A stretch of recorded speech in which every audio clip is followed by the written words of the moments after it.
आपण म्हणतो मराठी एरिया आहे दादर म्हटले की डेफिनेटली ह्याच्यानंतर जेव्हापासून काँग्रेस सोबत गेलेत तेव्हापासून वाढलेत, डबल ट्रिपल झालेले. कोविड पासून जेव्हा कोविडमध्ये यांचं सरकार होतं त्याच्यानंतर ज्या पद्धतीने गल्ली गल्लीमध्ये तुम्हाला रोहिंग्या आणि बांगलादेशी दिसत आहेत, आधी दिसत नव्हते. जे तुम्ही बघताय ना 15, 18, 20 वर्षाचे मुसलमान पोरं कुठून आलेत? मोस्टली बांगलादेशी आणि रोहिंग्या आहेत. दादर सारख्या एरियामध्ये एवढे मुस्लिम अचानकपणे कोविड नंतर म्हणजे 2019-20 पासून ज्या पद्धतीने वाढलेत, म्हणजे एवढं फास्ट त्यांचे पॉप्युलेशन दादरमध्ये वाढलेत ना, ह्याच्या मागे उद्धव साहेबांचे जे शिवसेना ते आहेत. व्हिडिओ बघत असलेल्या प्रत्येकाला महाप्रपंच तर्फे तेजस तुंगारचा सप्रेम जय शिवराय, सप्रेम जय श्रीराम. मित्रांनो, सुरुवातीलाच तुम्ही जो व्हिडिओ बघितला तो दादरचा आहे. भीषण परिस्थिती आहे दादरला जे फुटपाथवर फळ विक्रेते आहे, जे छोटे छोटे सामान विकायला बसलेले आहेत, जे फेरीवाले आहेत ना, आपल्याला वाटतं की हे सगळे महाराष्ट्रीय आहेत. हे महाराष्ट्रीय अजिबातच नाहीत.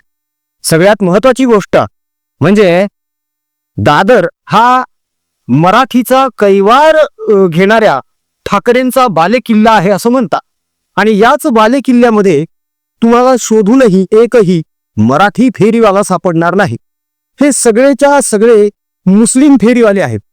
बरं, यांनी मुस्लिम असलं हा काही यांचा दोष नाही आहे, किंवा मुस्लिमांनी व्यवसाय करूच नये अशातलाही काही भाग नाही असं आमचं अजिबातच म्हणणं नाहीये. पण हे भारतीय मुस्लिम सुद्धा नाहीयेत, तर हे रोहिंग्या आहेत, हे अफगाण आहेत, माहित नाही कुठून आलेले आहेत, काय करतायत. सगळ्यात घाणेरडी गोष्ट सांगतो मित्रांनो तुम्हाला, जेव्हा आपल्या माता भगिनी ह्या त्या परिसरामध्ये शॉपिंगसाठी जातात किंवा ऑफिसला जायचं असतं, एखादं काम आहे, लोकल पकडायची आहे, तर त्यांच्या त्या येण्या जाण्याच्या रूटवरच हे सगळे भामटे बाहेरून कोसलेले रोहिंग्या बसलेले असतात तिथे. आणि ह्या आपल्या माता भगिनी जेव्हा तिकडून ये जा करतात ना, तेव्हा हे मुद्दाम जोरात ओरडायला लागतात, क्या माल है, क्या माल है. बाकीचे लोक काय मूर्ख आहेत का? किंवा त्या आमच्या माता बहिणी काय मूर्ख आहेत का?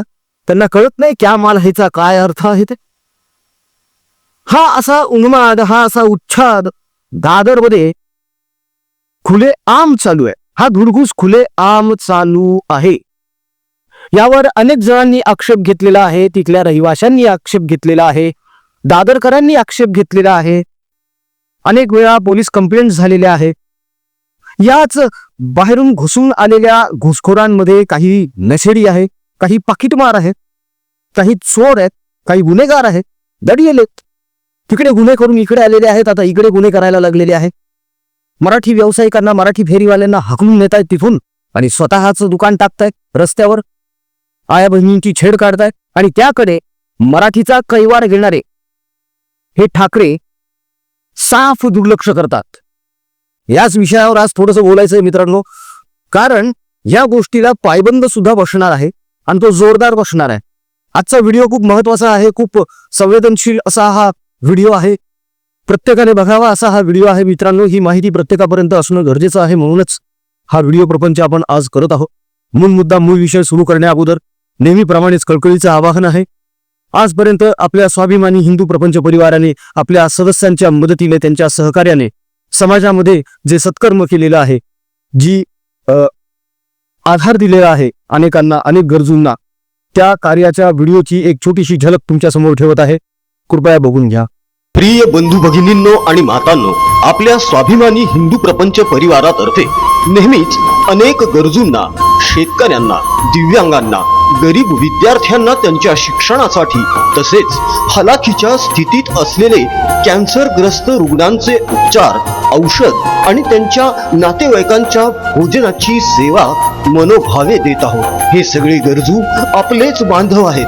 आपणास विनंती आहे की त्या सर्व गरजूंची चिंता मिटवण्यात आणि त्यांना आधार देण्यात प्रभू श्रीरामाचे नाव घेऊन आपल्या मर्जीनुसार, इच्छेनुसार जमेल तसे योगदान नक्की द्यावे, ही कळकळीची विनंती. या सत्कर्मामध्ये आपण देखील सहभागी व्हावं ही आमची नम्र विनंती आहे मित्रांनो. तेव्हा दिल्या गेलेल्या जीपे, फोनपे क्रमांकावर त्या गरजूंसाठी, त्यांना आधार देण्यासाठी, त्यांना जगण्याची एक नवी उमेद देण्यासाठी कृपया तुमच्या इच्छेनुसार, मर्जीनुसार तुम्हाला दिल्या गेलेल्या जीपे, फोनपे क्रमांकावर जे योगदान द्यावंसं वाटतंय ते निश्चित द्या. ट्रान्झॅक्शनचा स्क्रीनशॉट काढून त्याचा व्हॉट्सअप आम्हाला करा, म्हणजे त्याची रीतसर पावती बनवून ती तुमच्यापर्यंत आम्हाला पोहोचती करता येईल. अपेक्षा आहे तुम्ही नक्कीच साथ द्याल आणि माणुसकी जिवंत आहे हे दाखवून द्या. मूळ मुद्दा, मूळ विषय पुन्हा एकदा सुरू करूया मित्रांनो.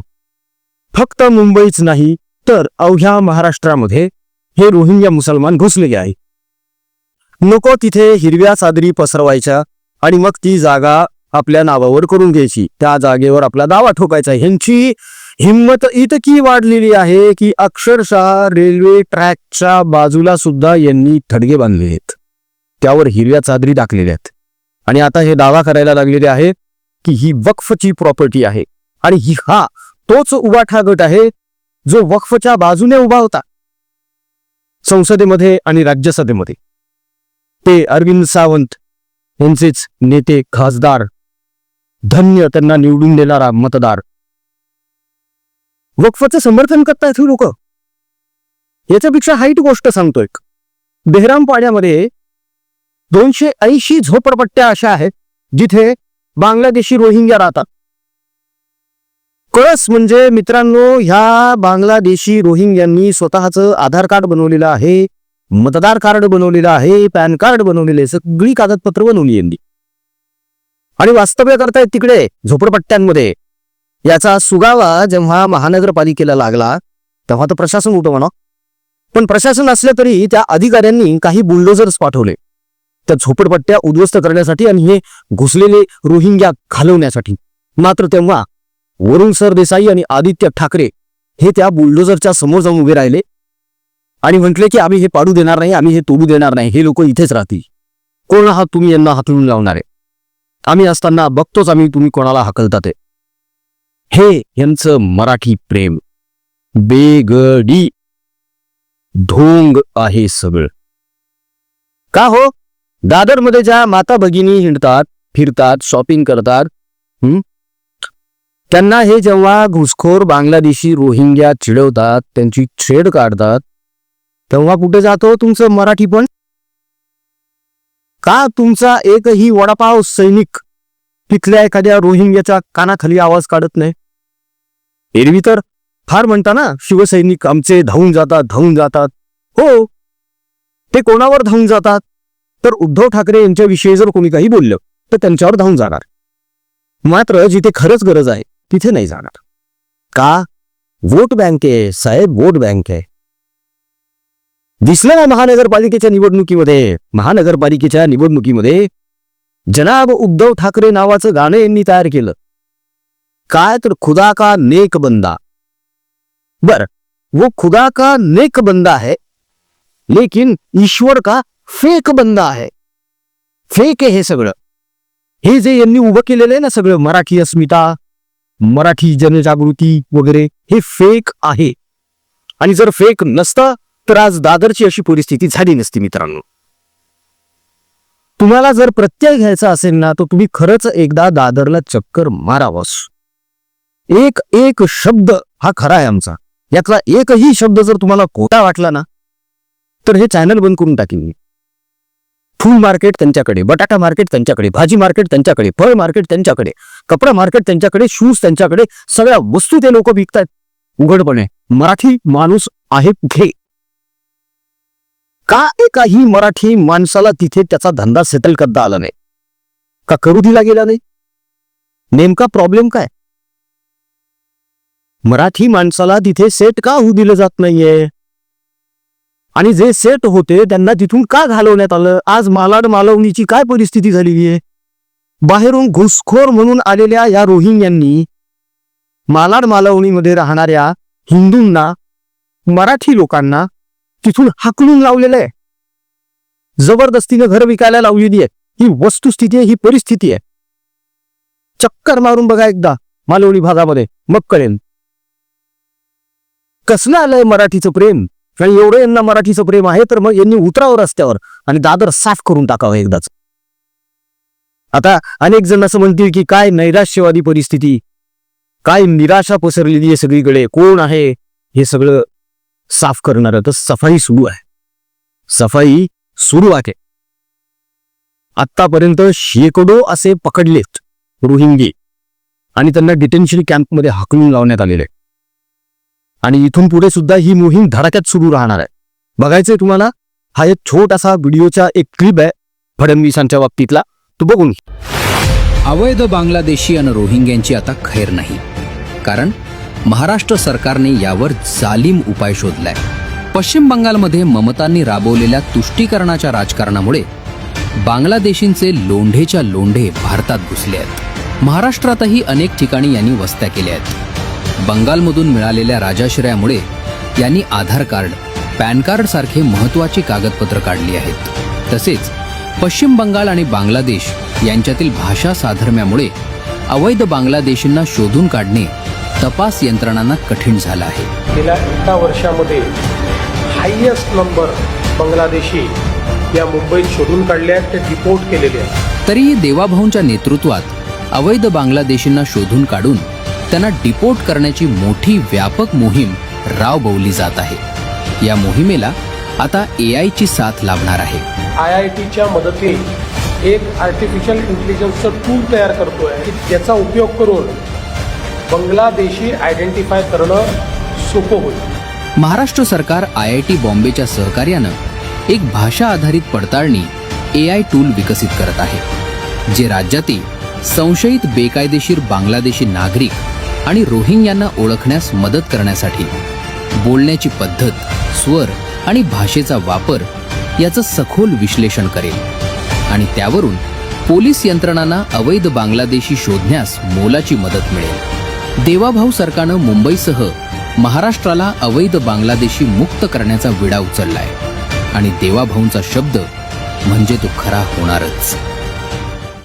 आणि हे फक्त मुंबईपुरतं मर्यादित नाहीये, तर ही मोहीम संपूर्ण महाराष्ट्रभर चालू राहणार आहे. या व्यतिरिक्त एक सगळ्यात मोठी घोषणा 2 दिवसांपूर्वी अमित शाह यांनी केलेली आहे. त्यांचं म्हणणं असं आहे की पश्चिम बंगालच्या निवडणुका झाल्यानंतर, नीट ऐका, हे खूप महत्वाचं आहे, पश्चिम बंगालच्या निवडणुका झाल्यानंतर पूर्ण टेरिटरीला म्हणजे त्या बॉर्डरवर फेन्सिंग करण्यात येणार आहे. अटकावच आहे, भिंतच बांधतायत सरळ सरळ.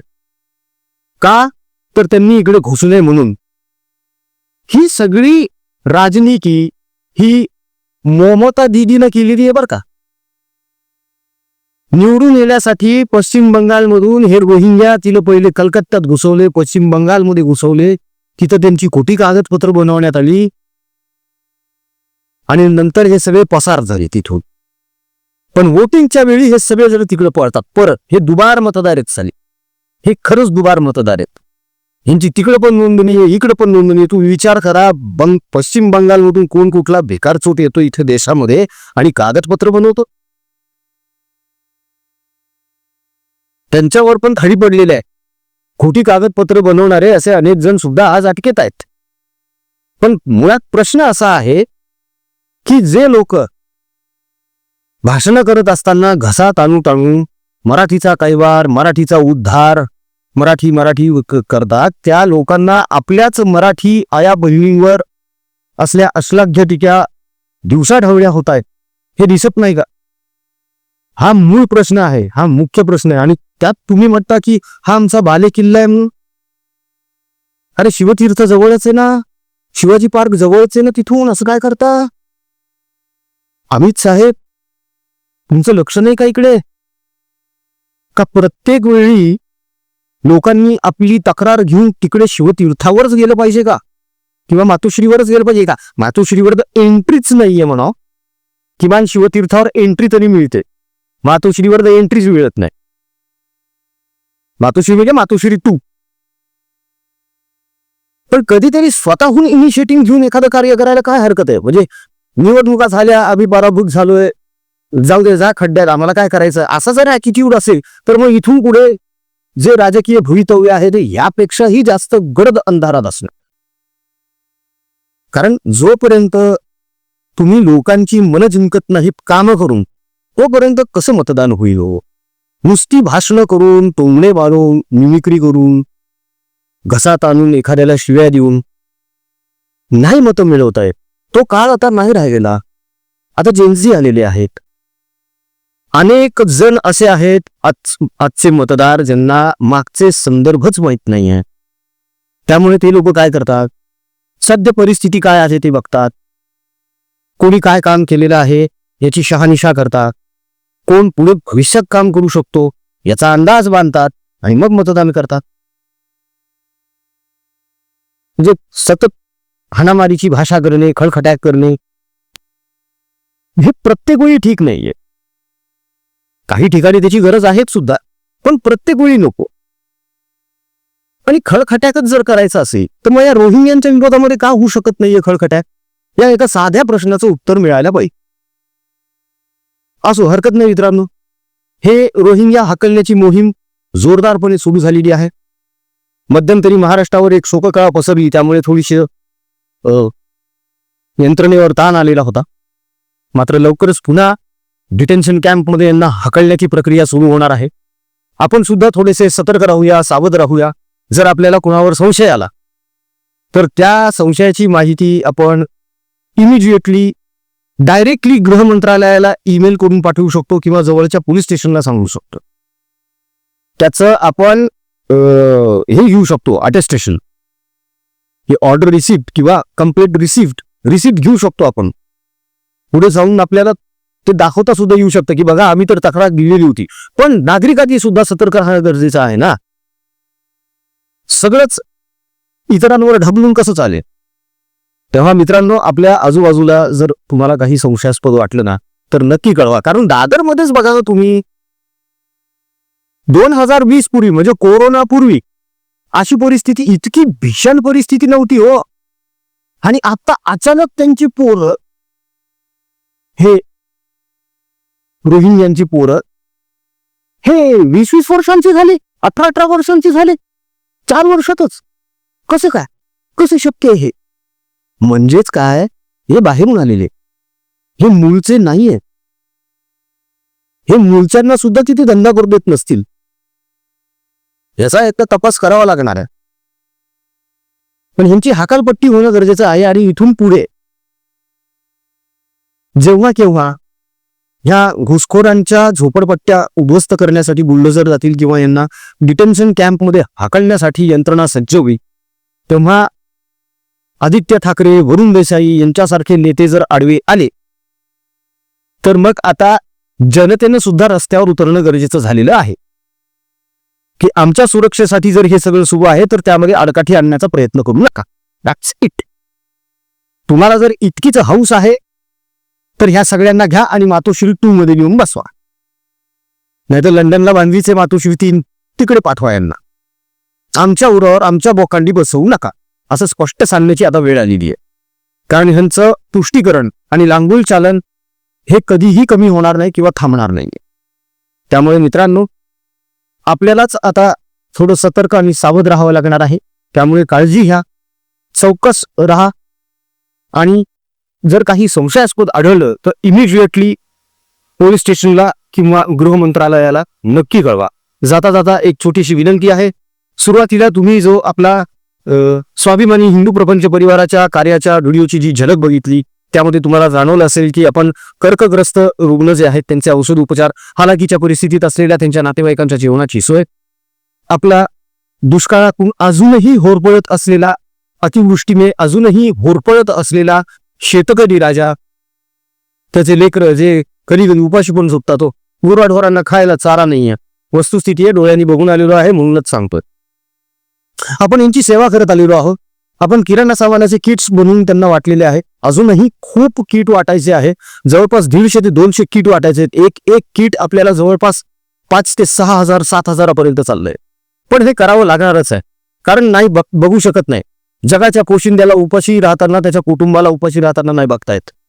बळीराजा, खंबीर राहा, आम्ही सगळे तुझ्या सोबत आहोत. आत्महत्येचा विचारही मनात येऊ देऊ नको, आम्ही आहोत. मित्रांनो, या सत्कर्मामध्ये त्यांना आधार देण्यासाठी, त्यांच्यासाठी तुम्हाला जर काही करावं वाटत असेल, योगदान द्यावं वाटत असेल तर दिल्या गेलेल्या जीपे फोनपे क्रमांकावर अवश्य करा. ट्रान्झॅक्शन झाल्यानंतर त्याचा स्क्रीनशॉट आमच्या व्हॉट्सअपवर टाका, म्हणजे त्याची रीतसर पावती बनवून ती तुमच्यापर्यंत पोहोचवता येईल. खात्री बाळगा, एक रुपया त्या गरजूंसाठी, आपल्या बळीराजासाठी, त्या रुग्णांसाठी, त्यांच्या नातेवाईकांसाठीच वापरला जातोय. आणि तुमच्या एक एक रुपयामुळे त्यांना लाख मोलाचा आधार मिळतोय. एवढंच लक्षात असू द्या आणि प्रभू श्रीरामाचं नाव घेऊन मन मोठं करून या मोहिमेत सहभागी व्हा, एवढीच कळकळीची विनंती. व्हिडिओ आवडला असेल तर कमेंट करा, शेअर करा, चॅनलला सबस्क्राईब करा. पुन्हा भेटूया पुढच्या व्हिडिओमध्ये. जय हिंद, जय महाराष्ट्र, वंदे मातरम, जय शिवराय, जय शंभूराजे, जय भवानी, जय जगदंब, भारत माता की जय. जय श्रीराम. रघुपति राघव राजा राम, पतित पावन सीताराम. रघुपति राघव राजा राम, पतित पावन सीताराम. रघुपति राघव राजा राम, पतित पावन सीताराम. सुंदर विग्रह मेघ श्याम.